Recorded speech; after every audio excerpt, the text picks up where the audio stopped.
Chapter 10, an explosion. What do you think is going to explode? Here's where we see Charlotte starting the chapter. Head down on her web, thinking of an idea to save Wilbur's life. Day after day, the spider waited, head down, for an idea to come to her. Hour by hour, she sat motionless, deep in thought. Having promised Wilbur that she would save his life, she was determined to keep her promise. Charlotte was naturally patient. She knew from experience that if she waited long enough, a fly would come to her web. And she felt sure that if she thought long enough about Wilbur's problem, an idea would come to her mind. Finally, one morning toward the middle of July, the idea came. Why, how perfectly simple, she said to herself. The way to save Wilbur's life is to play a trick on Zuckerman.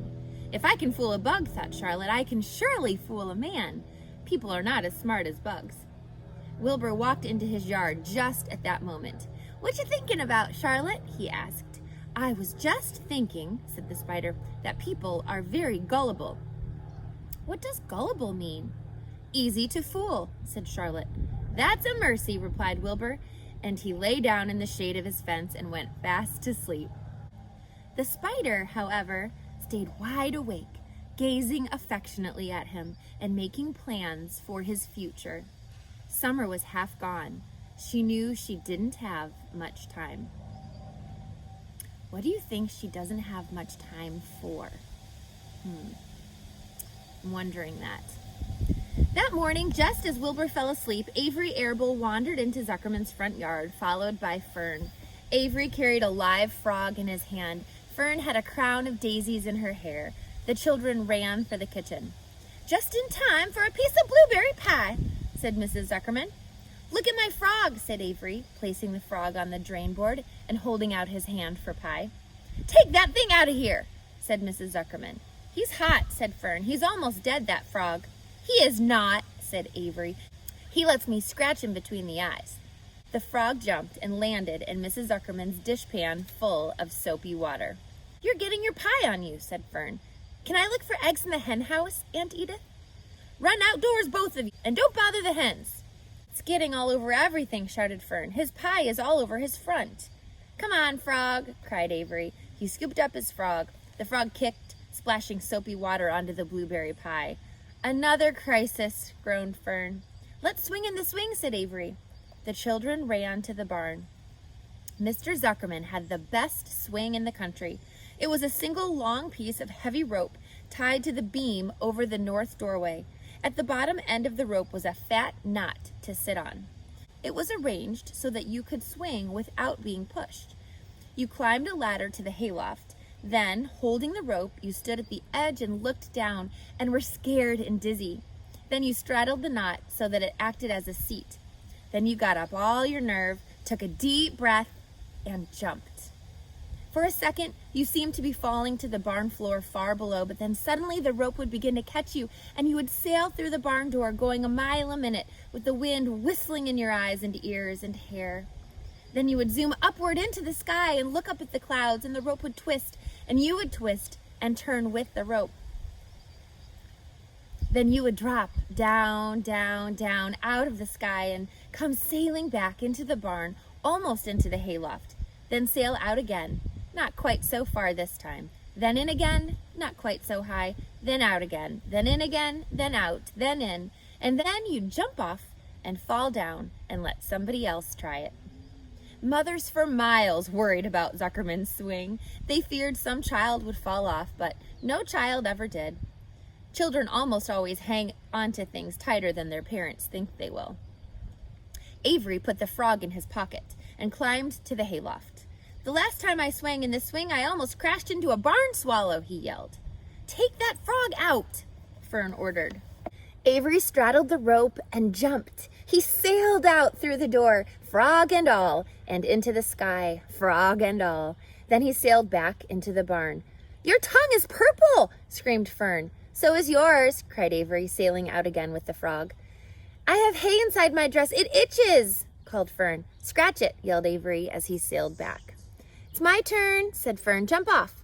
Fern's got the itch, sang Avery. When he jumped off, he threw the swing up to his sister. She shut her eyes tight and jumped. She felt the dizzy drop, then the supporting lift of the swing. When she opened her eyes, she was looking up into the blue sky and was about to fly back through the door. They took turns for an hour. When the children grew tired of swinging, they went down toward the pasture and picked wild raspberries and ate them. Their tongues turned from purple to red. Fern bit into a raspberry that had a bad-tasting bug inside it and got discouraged. Avery found an empty candy box and put his frog in it. The frog seemed tired after his morning in the swing. The children walked slowly up toward the barn. They, too, were tired and hardly had energy enough to walk.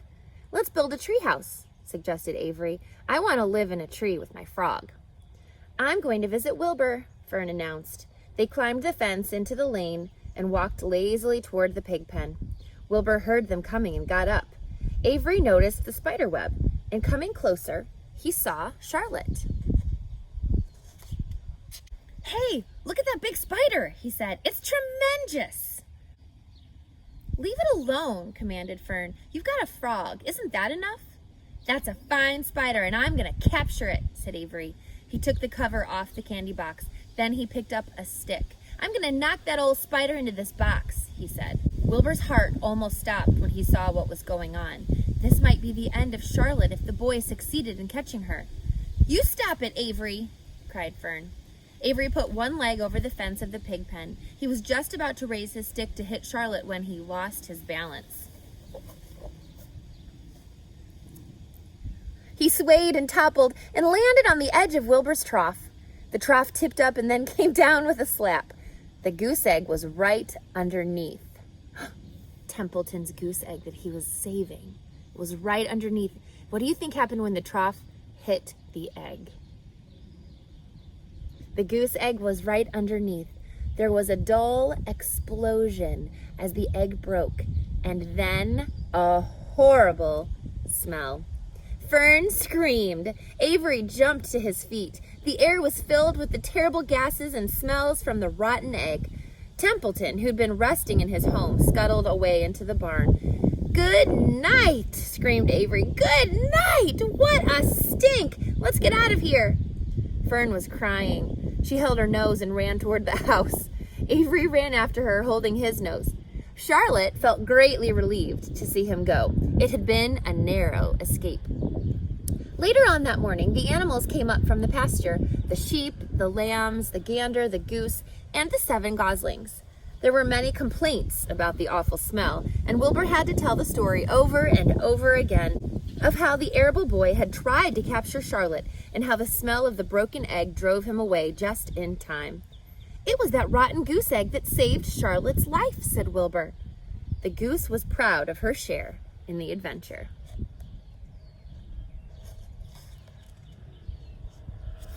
There's the egg, and there goes Templeton in his hole. "I'm delighted that egg never hatched," she gabbled. Templeton, of course, was miserable over the loss of his beloved egg, but he couldn't resist boasting. "It pays to save things," he said in his surly voice. "A rat never knows when something is going to come in handy. I never throw anything away." "Well," said one of the lambs, "this whole business is all well and good for Charlotte, but what about the rest of us? The smell is unbearable. Who wants to live in a barn that is perfumed with rotten egg?" "Don't worry, you'll get used to it," said Templeton. He sat up and pulled wisely at his long whiskers, then crept away to pay a visit to the dump. When Lurvy showed up at lunchtime carrying a pail of food for Wilbur, he stopped short a few paces from the pig pen. He sniffed the air and made a face.